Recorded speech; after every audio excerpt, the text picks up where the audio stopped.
Hi people, today I'll talk about an important topic in the world, the agriculture. In this occasion, we have one expert in this area, Dr. Daniel Meyer. First question is, what is important in agriculture? Why is aquaculture important? Well, basically, the amount of fish that are being harvested each year from the oceans and seas and rivers and lakes of the world is either static. The amount of fish being caught by fishermen is either static, it's not increasing, or they're actually going down, they're declining the catches. So, but each year there's more demand for fish, shrimp, and other products from the oceans and seas. So if the fishing is going down or staying steady and demand is going up, the difference has to be met by farming, either farming the oceans or farming in fresh water. So fish culture, shrimp culture, and other activities have been increasing tremendously in the last 25 years because there's more demand and the amount of fish and shrimp being harvested from the oceans has stayed stable or has actually gone down over the years. Yeah. Second, what are the conditions necessary to install an agriculture project? Well, basically aquaculture projects, we need water. The number one resource that we utilize in aquaculture typically is water. So we need to have production units, whether they be ponds that are dug in the ground or excavated in the ground, or plastic tanks like we have in aquaculture now, or concrete tanks made out of bricks and mortar, bricks and cement. You need to have an adequate infrastructure to raise your fish in or raise your shrimp in. And some systems are very simple and very straightforward. Other systems get very, very complicated and very sophisticated. So you need to be able to have an adequate environment so that the shrimp or fish will be healthy and grow quickly so that you can make a profit off of your investment. Yeah.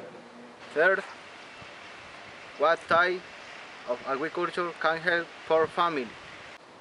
Okay, when I started in aquaculture back many years ago here at Zamorano, we began with tilapia. And tilapia at that time, 35 years ago, the culture of tilapia was being utilized to provide extra animal protein to poor families throughout Latin America, here in Central America and South America. So tilapia had already been introduced into this area of the world, and because it has such wonderful characteristics, it feeds on just about, it will eat just about anything organic that we put into the pond. It's very resistant to water quality situations, so it doesn't need a whole lot of oxygen. It can be raised in dirty waters, water that ordinarily we would think would not be very good for raising fish. They reproduce on the farm, so they reproduce very easily. So for all those different reasons, tilapia is used for many, many years to help out poor families by providing animal protein for their diet. And unfortunately that technique didn't work too well, but that is still an idea that exists here in Central America. What species of fish are recommended for use for tropical use and why? Okay, well right now here in Central America and Northern South America, tilapia is probably the most important cultured species. It's very important here in all the Central American countries, Guatemala, Salvador, Honduras, Nicaragua, Costa Rica, Panama. And it's also very important in South America, especially in Ecuador, Colombia, and Brazil. So tilapia is very, very important as a warm water species.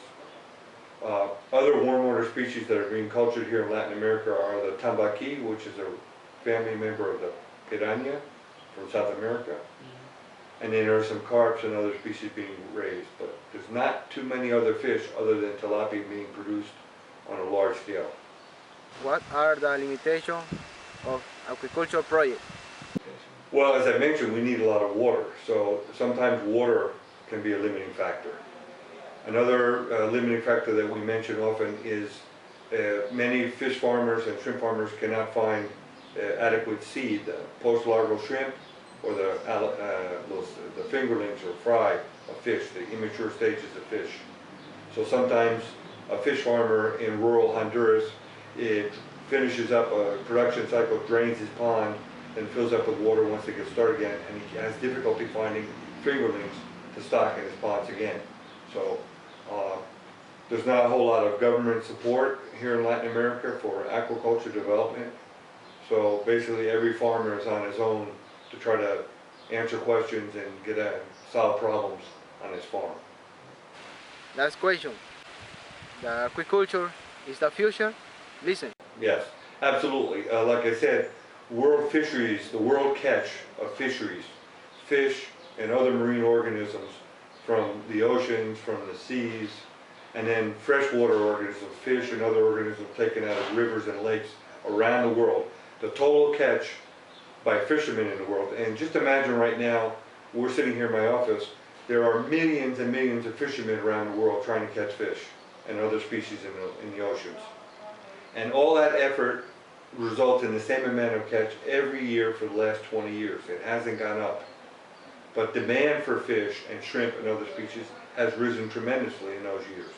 The amount of fish being caught is the same, but the demand is going up. So that difference has to be met by aquaculture. And that difference is greater every year. So aquaculture is growing every year. World fisheries, world capture fisheries is the same, or it's actually going down in many, many areas. So I think aquaculture has a very bright and important future for the world, here in Latin America and also for the rest of the world.